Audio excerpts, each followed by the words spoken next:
Welcome to our tutorial on how to set Windows 10 to automatically update your time zone based on your location.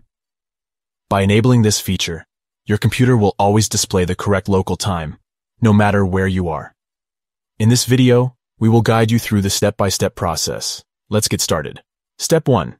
Press the Start button located at the bottom left corner of your screen. Step 2. From the Start menu, select Settings. Step 3. In the Settings window, navigate to the Time and Language category. This section encompasses various time, language, and region settings in Windows. Step 4. Once inside the Time and Language settings, ensure that the Date and Time section is selected. Step 5. Look for the Set Time Zone Automatically option and toggle the switch to the On position. Step 6. Optional. If you want the time to be automatically set as well, locate the Set Time Automatically option and toggle the switch to the On position. This ensures that the time for the selected time zone is always accurate. By following these simple steps, you have successfully set your Windows 10 computer to automatically update the time zone based on your location. We hope this tutorial has been helpful.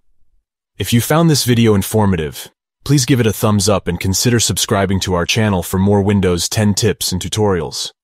Thank you for watching, and enjoy the convenience of having your time zone automatically updated on your Windows 10 device.